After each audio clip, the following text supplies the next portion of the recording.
नमस्कार. कोल्हापूर जिल्हा परिषदेच्या निकालांनी सगळ्या महाराष्ट्राचं लक्ष वेधून घेतलं आहे. जे निकाल लागले आहेत ते खूपच अनपेक्षित आहेत आणि आता अध्यक्षपदासाठी जी रस्सीखेच सुरू झाली आहे ती म्हणजे एखाद्या राजकीय थरारपटापेक्षा कमी नाही. आपल्याला एका श्रोत्याने यावरचा एक खूप सविस्तर YouTube व्हिडिओ पाठवला आहे. तर आज आपण काय करूया की त्या माहितीच्या आधारावर या सगळ्या घडामोडींचा एक सखोल आढावा घेऊया. कोल्हापूरच्या राजकारणाची नवी समीकरणं समजून घेण्याचा प्रयत्न करूया. म्हणजे अजित पवार गटाच्या राष्ट्रवादीने एवढी मोठी मुसंडी मारली कशी आणि सगळ्यात जास्त जागा जिंकूनही त्यांना भाजपच्याच विरोधाला सामोरं का जावं लागतंय.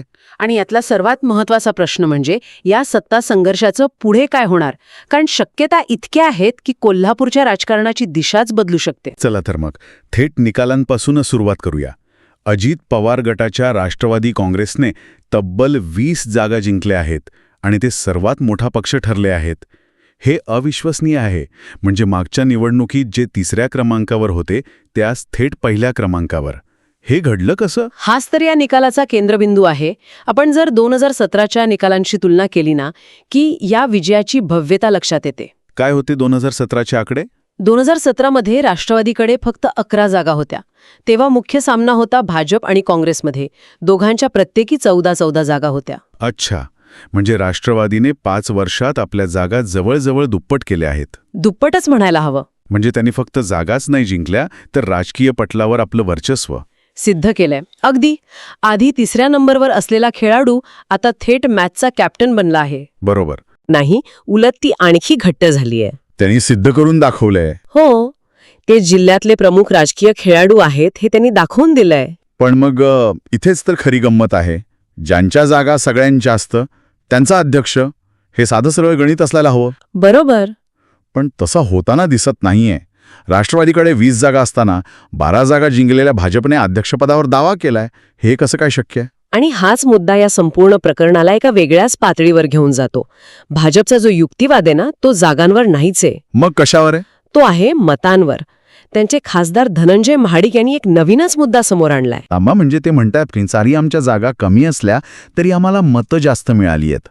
हा तर खेळ झाल्यावर नियम बदलण्याचा प्रकार वाटतोय. हा एक क्लासिक पॉलिटिकल पॉवर प्ले आहे. आपण आकडेवारी पाहूया. सांगा.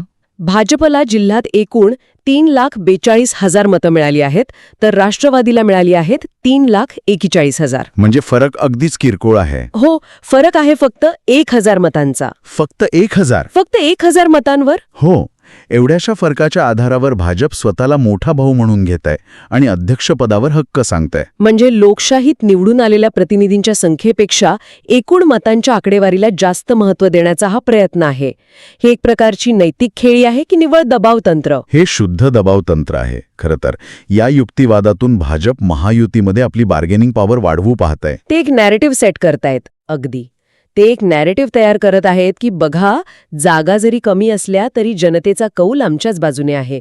यातून ते राष्ट्रवादीवर मानसिक दडपण आणण्याचा प्रयत्न करत आहेत.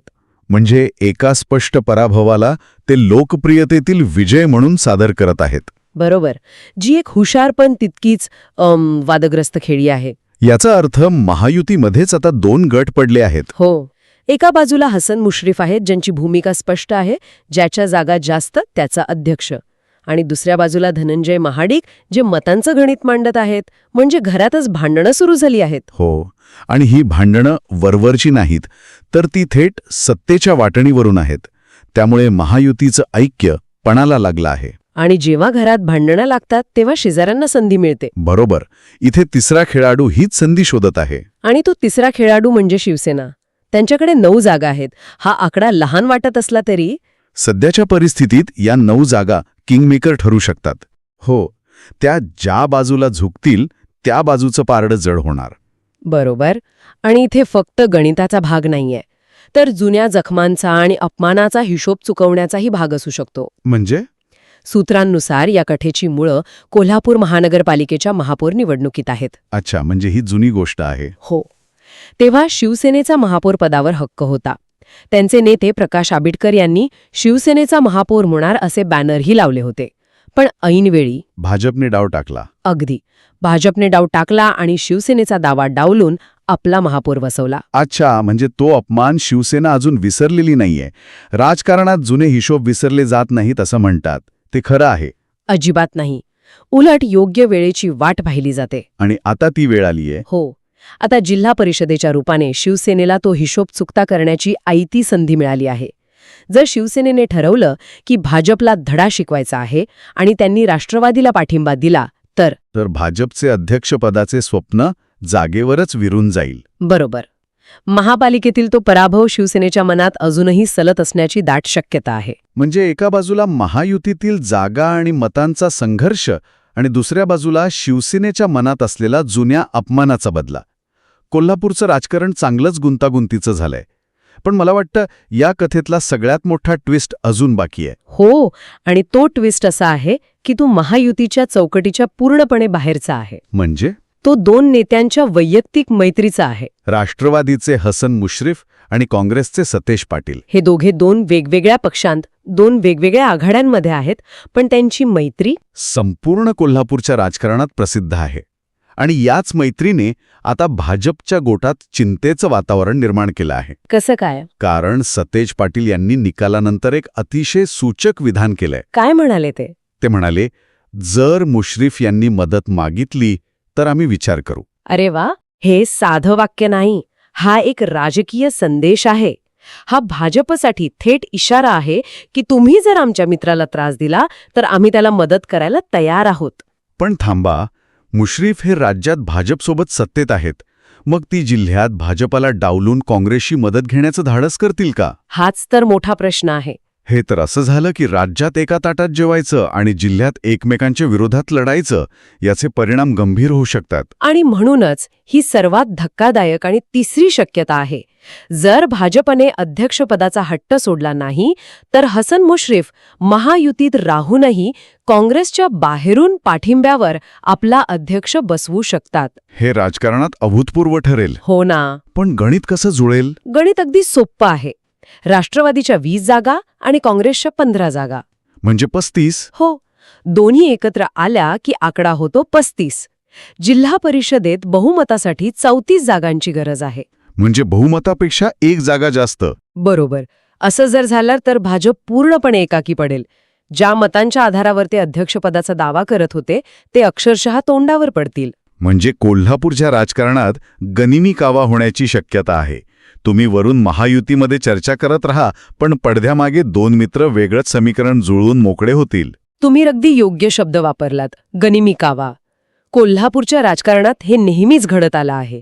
जाहीर भूमिका काहीही असो, वैयक्तिक संबंध आणि सोयीची समीकरणं अनेकदा वळसळ ठरतात. सतेज पाटलांनी ही एकच खेळी करून महायुतीत मोठी फूट पाडण्याची शक्यता निर्माण केली आहे. हो, नक्कीच. या मोठ्या पक्षांव्यतिरिक्त जनसुराज्य शक्ती पक्षाच्या 6 जागा आणि शाहू आघाडीच्या 4 जागाही आहेत. हो, त्या 10 जागा पण महत्वाच्या आहेत. त्याही निर्णायक ठरू शकतात. नक्कीच. हे लहान पक्ष ज्या बाजूला झुकतील त्यांना सत्तेत महत्वाचं स्थान मिळू शकतं. ते सध्या वेट अँड वॉचच्या भूमिकेत आहेत. त्यामुळे आता आपल्यासमोर 3 स्पष्ट शक्यता निर्माण झाल्या आहेत. ठीक आहे. तर पहिली शक्यता काय असू शकते, जी सगळ्यात सरळ वाटते? पहिली आणि सर्वात अपेक्षित शक्यता म्हणजे महायुतीत होणारी तडजोड. राज्याचे वरिष्ठ नेते म्हणजे देवेंद्र फडणवीस, अजित पवार आणि एकनाथ शिंदे हे हस्तक्षेप करतील. आणि मुंबईत बसून कोल्हापूरचा तिढा सोडवतील. हो. अध्यक्षपद कदाचित 2.5 वर्षे राष्ट्रवादी आणि भाजपमध्ये वाटून घेतलं जाईल. पण इथेही एक अडचण आहे. ती कोणती? 20 जागा जिंकल्यानंतर राष्ट्रवादी पूर्ण 5 वर्षांच्या अध्यक्षपदासाठी आग्रही राहू शकते. त्यांचा युक्तिवाद अगदी योग्य ठरेल की सर्वात मोठा पक्ष आम्ही, मग तडजोड आम्ही का करायची? बरोबर. हा मुद्दा आहेच. त्यामुळे ही तडजोड वाटते तितकी सोपी नाही. नाही. आणि दुसरी शक्यता जी आपण आधी बोललो ती म्हणजे शिवसेनेचा डाव. हो. दुसरी शक्यता म्हणजे शिवसेना आपला जुना हिशोब चुकता करण्यासाठी भाजपाला विरोध करून राष्ट्रवादीच्या बाजूने उभी राहील. असं झालं तर महायुतीतच राष्ट्रवादीचं पारडं प्रचंड जड होईल आणि भाजपाला नमते घ्यावे लागेल. शिवसेना कदाचित बदल्यात उपाध्यक्षपद किंवा महत्वाची समितीपदं मागू शकते. आणि तिसरी, जी सर्वात नाट्यमय आणि धक्कादायक शक्यता आहे, मैत्रीचं सरकार. बरोबर. तिसरी शक्यता म्हणजे हसन मुश्रीफ आणि सतेज पाटील हे 2 मित्र एकत्र येऊन राष्ट्रवादी काँग्रेस आघाडीचा अध्यक्ष बसवतील. हा महायुतीसाठी, विशेषतः भाजपसाठी सर्वात मोठा धक्का असेल. प्रचंड मोठा धक्का. जर मुश्रीफ यांनी काँग्रेसचा पाठिंबा घेतला तर कोल्हापूर जिल्ह्यात महायुतीचं अस्तित्वच धोक्यात येऊ शकतं. तर कोल्हापूरचं राजकीय वातावरण सध्या अक्षरशः उकळत आहे. हा फक्त आकड्यांचा खेळ उरलेला नाहीये. अजिबात नाही. यात वैयक्तिक मैत्री, जुने हिशोब, राजकीय प्रतिष्ठा आणि भविष्यातील वर्चस्वाची लढाई सगळं काही पणाला लागलं आहे. राष्ट्रवादीने अभूतपूर्व यश मिळवलं आहे, पण भाजपही सहजासहजी मैदान सोडणार नाही. ही परिस्थिती हेच दाखवते की स्थानिक राजकारणात आघाड्या किती तकलादू असतात आणि वैयक्तिक संबंध किती महत्वाचे ठरतात. हो, आता प्रश्न फक्त जिल्हा परिषदेचा अध्यक्ष कोण होणार हा नाही, तर खरा प्रश्न आहे की कोल्हापुरात महायुतीमधील मोठा भाऊ कोण हे ठरवण्याचा. आणि इथले निर्णय निश्चितपणे राज्याच्या राजकारणावरही दुर्गामी परिणाम करतील. नक्कीच. अगदी. हा सत्ता संघर्ष पक्षाची धोरणं आणि जनतेने दिलेला कौल या नावाखाली लढला जातोय. पण कोल्हापूरच्या राजकारणाचा इतिहास, तिथल्या नेत्यांचे वैयक्तिक संबंध आणि त्यांची जुनी शत्रुत्व पाहता एक शेवटचा विचार मनात येतो. तो विचार म्हणजे या सत्ता संघर्षाचा अंतिम निर्णय पक्षाच्या विचारधारेवर आणि महायुतीच्या शिस्तीवर अवलंबून असेल की पक्षीय राजकारणाच्या पलीकडे जाऊन वैयक्तिक महत्वाकांक्षा, मैत्री आणि बदल्याच्या भावनेवर आधारलेली समीकरणच त्यावर मात करतील. या प्रश्नाचं उत्तरच कोल्हापूरच्या पुढच्या राजकारणाची दिशा ठरवेल.